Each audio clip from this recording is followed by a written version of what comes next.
Fala aí! Boa tarde, mais um episódio do nosso podcast Conversa no Café, aqui na Escola ETEC, Rio Sul. Hoje, na data 22 de setembro, nós temos então mais um episódio, segunda tarde, e é um assunto bem diferente, né? Mas eu diria assim, tem uma raiz na história do Brasil muito importante, né? E tem um pé no contexto de hoje. Porque o tema, né? O tema envolve Maria Quitéria, não é isso? Aqui nós temos nosso Samuel, né? Samuel da turma do primeiro integrado C, e que ele, nos estudos, né, do episódio, do POD, ele trouxe algo bem diferente, que é a vida e o exemplo que foi Maria Quitéria. Eu não vou contar aqui, deixar com ele, né, para o nosso entrevistado, né? Mas Maria Quitéria, sem dúvida, eu acredito que talvez até muita gente vai querer depois conhecer um pouco da vida dela. Eu, particularmente, conversando aqui antes com ele, aqui, eu também não tinha noção de quem era a Quitéria, né? E fui pesquisar. E confesso para vocês que eu achei assim uma história muito bonita, né? Principalmente o seguinte, né? A importância, a luta, diria, que a mulher muitas vezes tem de enfrentar uma sociedade que hoje está melhor, digamos, né? Hoje as mulheres estão aí, né, dividindo e compartilhando os espaços, né? Mas essa questão nem sempre foi assim, e a gente vai ver que teve momentos da história que realmente, né, a visão patriarcal, né, excluía a mulher praticamente de tudo, né? Então ele vai contar um pouquinho, né? Samuel, então como é que é essa história? Maria Quitéria, quem é Maria Quitéria, então? Bom, a Maria Quitéria foi a primeira mulher a ingressar no Exército Brasileiro. Primeira mulher a entrar no Exército Brasileiro, tá. E isso foi uma coisa tranquila? Como é que foi? Não. Foi difícil, né? Foi complicado. Foi complicado. Ela era aqui em região do Brasil? Ela era de Feira Santana, na Bahia. Baiana, então, tá? E aí, para o pessoal entender um pouquinho, que época foi isso que aconteceu essa história da vida dela aí? Foi ali por volta do século XIX, quando chegou a família portuguesa no Brasil. Eu estava pesquisando sobre isso, né? Inclusive, eu fiquei curioso, né? E eu vi que a história de Maria Quitéria, ela se passa... Dom João, a família real, quando vem para cá, vem em 1800, ali, falando em século, né? Em ano, né? Em 1808 vem da família Dom João, né? E ali a gente sabe que o Brasil, né, naquela época, ainda era de Portugal, né? Era colônia de Portugal. E teve todo um processo ali histórico, né, até chegar aí o caso de Dom Pedro I, né, o primeiro império, né, do Brasil se tornar independente, né? E nessa data, nesse período aí, é que está a história, né, da Maria Quitéria, né? Bem na virada ali entre o finalzinho do Brasil colônia para o Brasil que vai ser então independente, né? Claro. Então conta para nós como é que foi isso aí. Como é que foi complicada essa história da Quitéria aí? Ela foi pro exército? Mas como é que mulher no exército? Não pensa bem, né? Como é que foi isso? Bom, como a gente falou, né, a história dela se passa no século XIX, quando a família real portuguesa chegou no Brasil e começou a criar a ideia da independência do Brasil. Sim. Só que em 1922, quando o Pedro proclamou a independência, foi proclamada, só que muitas tropas portuguesas ainda resistiam à independência do Brasil, ainda não aceitando. Sim, então foi um período de conflito ali, né? Teve o pessoal que queria a liberdade, o país Brasil, mas tinha outros que queriam que ficasse Portugal, né? Sim. E isso não foi tranquilo, então? Não, muitas guerras e lutas. Sim. E essas tropas resistiam em diversas cidades, especialmente na Bahia. Certo. Que é a cidade de Maricé. Sim. E nessa volta dessa época foi quando os generais, acho que naquela época eram os generais do exército. Sim, tinha corporação, nem hoje, né? Que estavam recrutando. Só que como naquela época eles não tinham essa ideia, ainda tipo 18 anos, depois eles já eram na guerra, eles iam batendo nas portas. Sim. Então eles estavam procurando contingente, é isso? Isso, reforço? Da guerra. Foi quando bateram na porta do Gonçalo Alves de Almeida. Tá. O pai de Maria Quitéria. O pai a família Quitéria, então, tinha lá. Isso. Só que como eles não tinham filho homem com a idade para participar da guerra, eles infelizmente não puderam contribuir. A Maria Quitéria teve a sua essa vontade de participar. Sim. Só que teve a sua decisão oposta pelo pai, e como naquela época a mulher não podia participar do exército, nem menos votar, no caso. Pelo que eu tive dando uma olhada, ali, não sei se estou certo, mas parece que a Maria Quitéria, eu não lembro exato agora, porque isso também já faz dias que eu dei uma olhada nisso aí, nessa história da Quitéria. Ela tinha quase 30 anos, me parece, né? Quando ela resolveu que ela queria ir servir, participar das tropas, né? Ela tinha já seus 20 e tantos anos, já não era tão guriazinha assim. Por aí. Já era adulta, na verdade, né? Sim. Não era um sonho de adolescente. Não era, né? Tá, e aí, como é que foi então? Aí estavam buscando gente para servir. Isso. Chegaram na casa dela. Aí, no caso, como o pai dela não deixou ela ingressar no exército, Sim. os generais partiram para outra casa e veio à noite. Certo. No outro dia de manhã, ela fugiu da casa dos pais e foi até a casa da minha irmã. Tá. A minha irmã dela. Sim, então ela fugiu. Onde ela viu, a minha irmã dela via com seu cunhado. Sim. Como o cunhado e a irmã dela sempre apoiaram nessa ideia meio louca também. Naquela época seria um absurdo, uma coisa assim, uma mulher que ele serviço militar. Tropa, né? Mas ela não era bem uma mulher que só brincava de boneca, né? Porque pelo que parece da história, ela tinha umas habilidades que eram um pouco diferentes daquela mulher, coitadinha, aquela ideia assim, né? Não é que era? Ela caçava, pescava. E Deus disse, manejava armas, né? Manejava as armas, manejava a fazenda. Sim. E tudo mais. É. Aí chegando na casa da minha irmã e cunhado dela, ela cortou os cabelos. Cortou os cabelos. Pegou uma farda engraçada do cunhado. E adotou o nome de Medeiros. De Medeiros. Isso. Esse nome Medeiros, soldado Medeiros no caso, supõe-se na história que foi tipo uma homenagem pro cunhado dela. Tá. Que teria dado apoio, emprestou a farda, aquela coisa toda.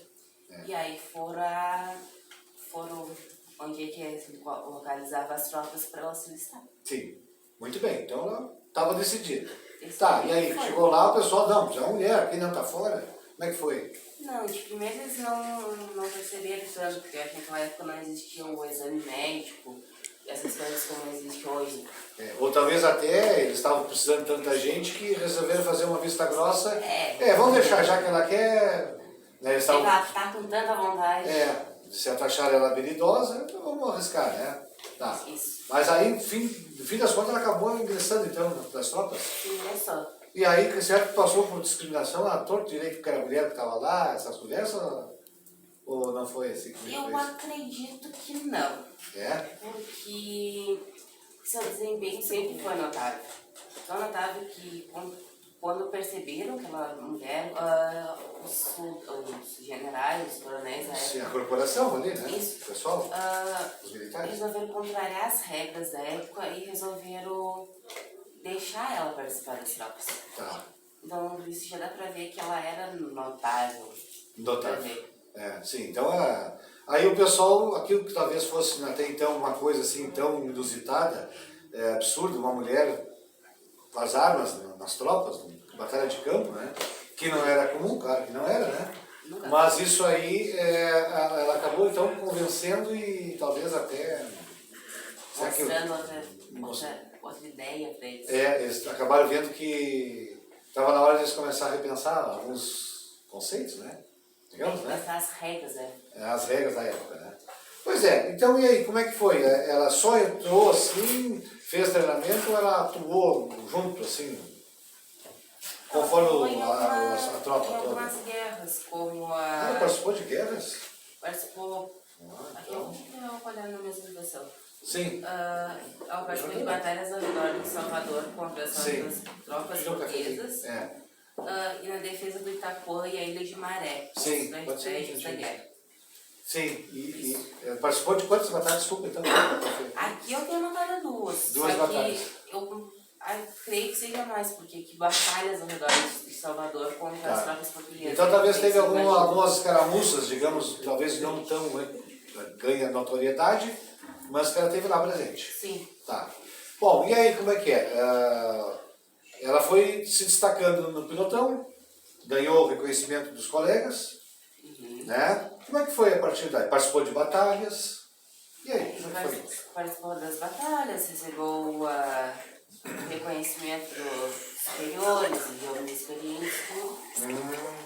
E aí, após a vitória definitiva sobre os portugueses em Bahia, 2 de julho de 823, se eu não me engano, Maria Quitéria foi reconhecida como heroína. Foi reconhecido como heroína? Isso.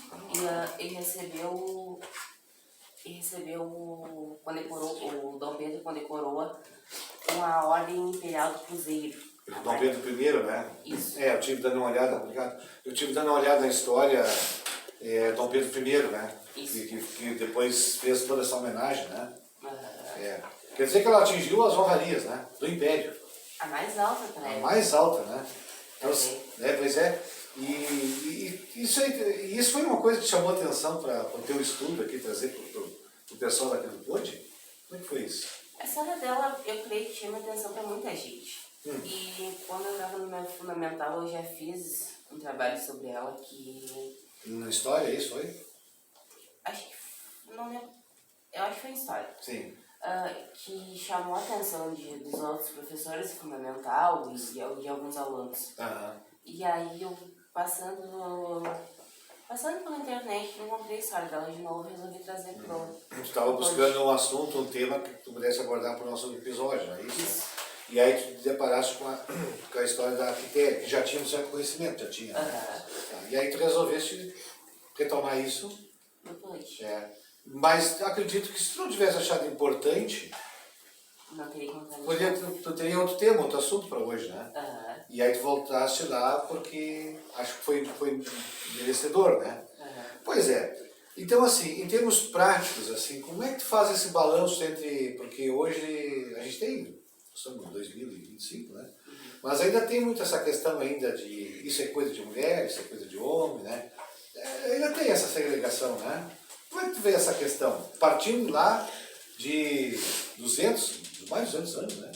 Isso aí, 230 anos mais ou menos, né? É bastante tempo, né? 200 e poucos anos ainda tem essa questão. Que é coisa de homem e coisa de mulher.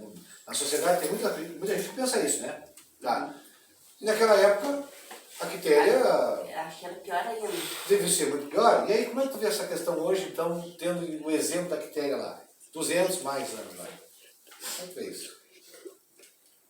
Como eu vou explicar?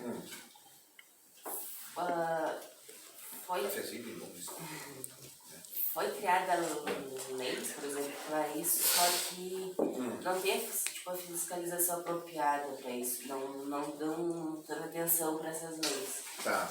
E a sociedade? Como é que tu me diz? Porque às vezes as leis existem porque tem problemas na sociedade que as leis precisam regular, né? Senão, muita coisa o pessoal estaria se matando com a própria mão, fazendo justiça por conta própria, né? Então as leis estão ali, né? A gente sabe que as leis estão para regular as coisas, os conflitos, né? Mas e aí, hoje, por exemplo, tu acha que é plausível ainda existir essa questão que coisa de homem, coisa de mulher? Por exemplo, no trabalho? Existe, só que é pouco. Eu vejo que deu uma baita diminuída. Já melhorou bastante. Tá. E se tu, por acaso, observar que tem, alguém diz assim, não, uma família, vamos pensar. Questão de organização. O homem fica cuidando das crianças em casa, ele vai cozinhar, vai lavar, vai cuidar da casa, vai ser um doméstico. Trabalho que a mulher normalmente tradicional faz, né? E a mulher vai para o mercado e traz o dinheiro e toda essa coisa toda. Como é que vê isso? Que eu posso dizer uma família? Uma família? Uma família normal? Tranquilo? Ou seria uma coisa chocante? Para um seria chocante, mas... Pra ti. Aí um dia tu tem uma família, casou, você tem uma companheira lá e a mulher diz, não, eu vou ganhar mais no meu trabalho, compensa eu trabalhar lá e tu cuida das coisas por aqui.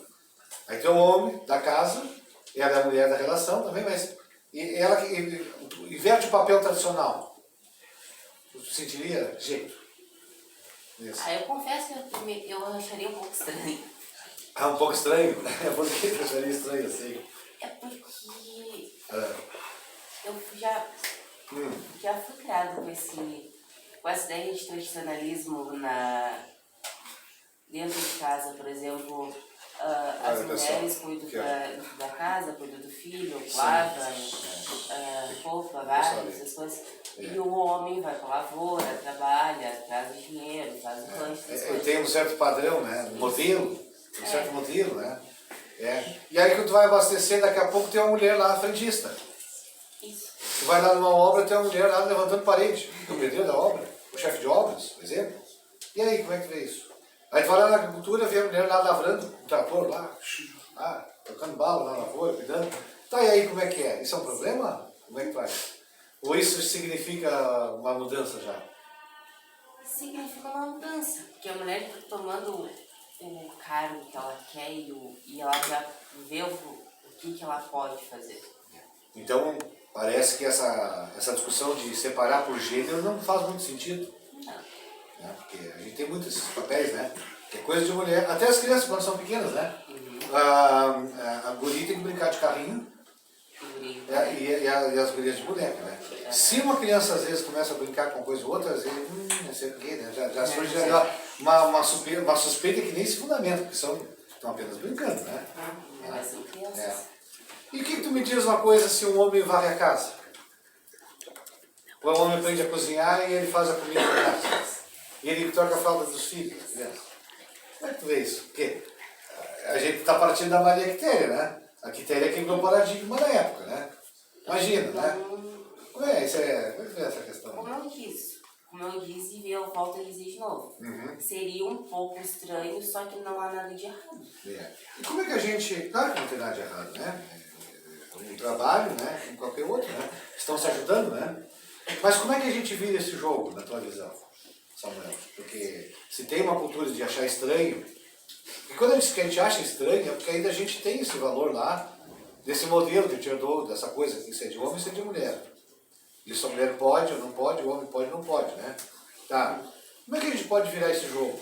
Porque parece que é interessante virar esse jogo, né? Tem uma sociedade que nos fique desse separatismo, né? Mas como é que a gente pode virar, será? Tem como fazer isso? Eu acho que eu vou ficar devendo para a senhora. É? Vamos pensar, será que quando lá na casa, a família, conforme eu tô com os filhos, tem impacto isso? Acho que tem. O pessoal que está nos assistindo aí, veja bem, será que a educação de casa tem impacto? Tem. Sim, com certeza. Tem, né? Porque às vezes a própria mulher, e é interessante, não é a mulher que está mais com o trabalho de educar os filhos, né? Mas o homem também pode educar os filhos tranquilamente com a mãe. Na verdade é, né? Mas às vezes a mãe também herda esse papel aí, que é coisa de mulher e coisa de homem também. Sim. E não é culpa dela, porque é uma sociedade que É, traz uma a carga. criação dela, Então daqui a pouco ela tá ensinando pro filho, por exemplo. Você tem um casal lá, né? O menino pode isso, pode aquilo. Situações do dia a dia, né? Não, isso aqui é coisa de guria. Guria faz isso, não pode fazer para criar de guria, por exemplo, né? E inconscientemente, não quer dizer que ela tem que... hoje agora eu vou ensinar meus filhos a serem assim, mas não quer dizer que ela está com essa parte de manhã com essa intenção. Mas nas atitudes do dia a dia é uma cultura que ela já traz também. Será que ela não perpetua isso dependendo de conforme educa? Né? Começa pela família, né? Então se o pai também diz, não, isso aqui é coisa de homem, isso aqui é coisa de... O pai diz assim pro guri, né? Olha, meu filho, tu não vai varrer a casa porque isso é coisa de mulherzinha. Um exemplo, tu não pode sacar louça. Quer dizer, o que ele está ensinando? A mesma coisa. Se também... exatamente. Aí a mãe diz assim, não, minha filha, tu tem que ser sustentada pelo marido, porque mulher não trabalha. Um exemplo, né? Então, perpetua isso, essas coisas, né? Essas coisas que, na verdade, ficam fazendo estereótipos, né? E segregando. Então, isso o que é? Uma coisa que emperra a sociedade, né? Muito melhor ter um regime colaborativo, né? Porque, por exemplo, ninguém vai perder a sua sexualidade, na verdade é isso que está no jogo, né? Nesses preconceitos, né? Ninguém vai ter a sua sexualidade comprometida por causa de trabalho, de tarefas, de afazeres. Independente, né? Muitas vezes uma vida familiar podia ser muito melhor se o casal se ajudasse em determinadas tarefas, né? Porque muitas vezes tanto o homem está sobrecarregado, tanto a mulher também, tem os filhos, né? E muitas vezes assim tem um padrão. Aí um fica lá olhando televisão lá, tiradão lá, e, no caso muito comum com a mulher, né? Porque muitas vezes a mulher está cuidando dos filhos, por causa desses modelos, né?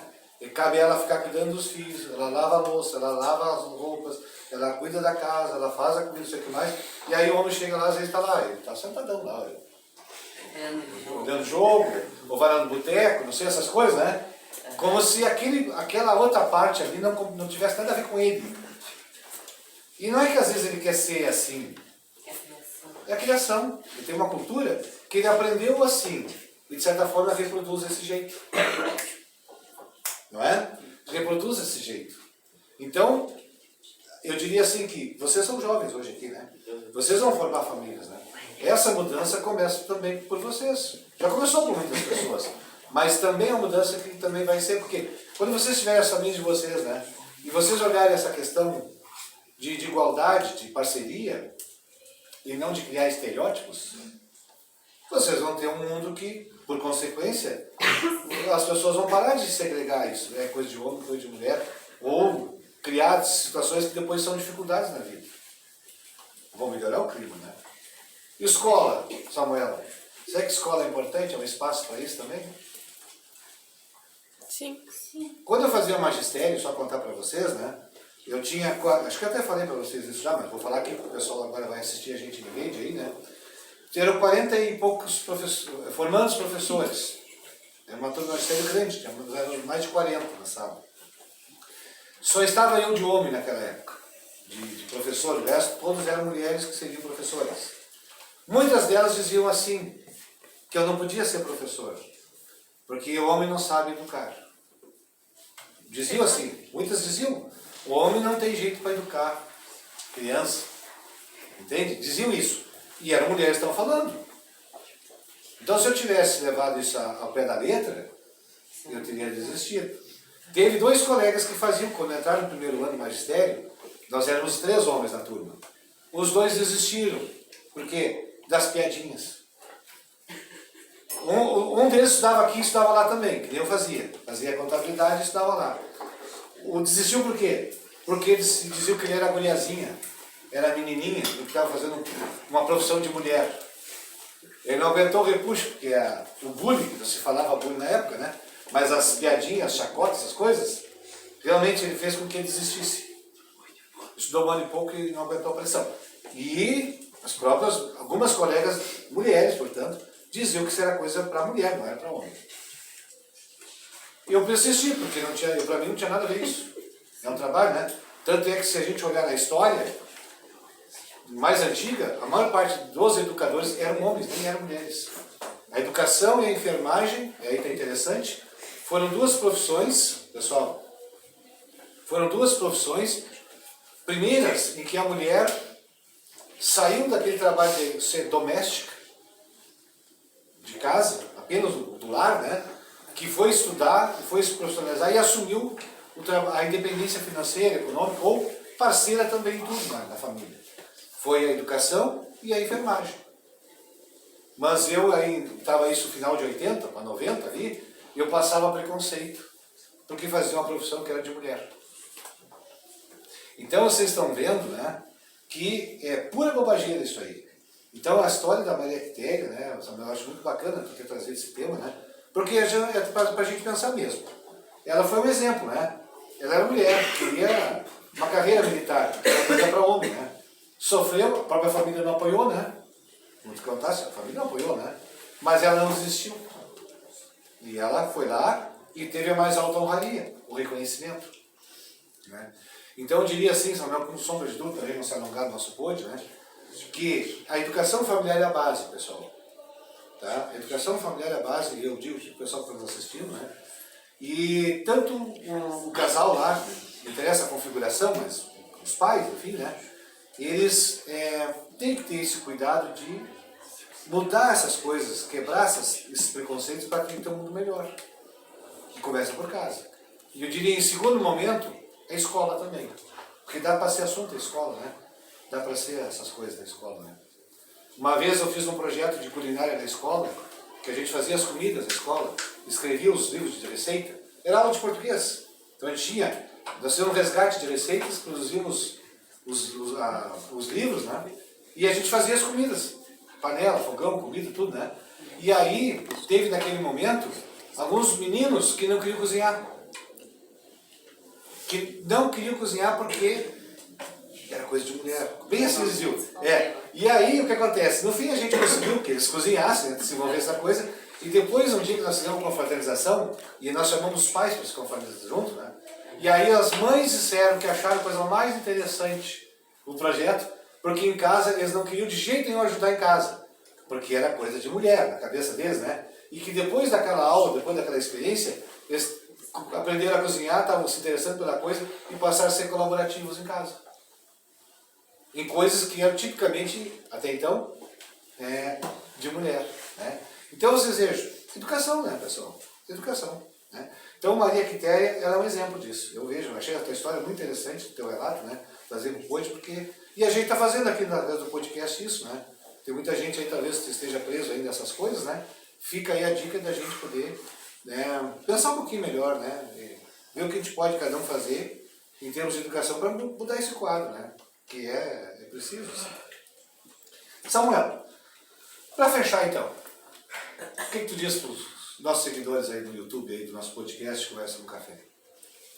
Bom, eu acho que assim, tem que deixar um pouco dessa coisa de gênero, que isso é coisa de mulher, isso é coisa de homem, um pouco de lado. Sim. Eu acho que um tem que apoiar o outro para crescer junto. Que acho que vai ficar mais melhor quando não tiver essa separação. Ficar melhor a sociedade, né? Com certeza. Muito bem, muito bem. Mais alguma coisa? Olha só. Então tá, eu te agradeço aqui, Samuel, tá? Um adesivo aqui do nosso podcast Conversa com Café. Mais um episódio essa semana, logo a partir de quarta-feira estará postado lá no nosso YouTube, né, pessoal? Procure ali, né, o podcast Conversa com Café e Tech, né? Vai achar que tem uma série de episódios, né? Hoje tem vários também, acho que uns 3 ou 4 nós vamos gravar hoje, né? Tem coisa boa e interessante lá. Acompanhe e sigam, porque essa gurizada aqui é fera que está na escola colocando as suas ideias aqui, né? E desenvolvendo o repertório também, conhecimento de mundo, análise crítica, né? Se preparando aí para a vida e já trazendo uma bagagem de conhecimento muito bacana. Pessoal, boa tarde para todos então. Até mais. Tá?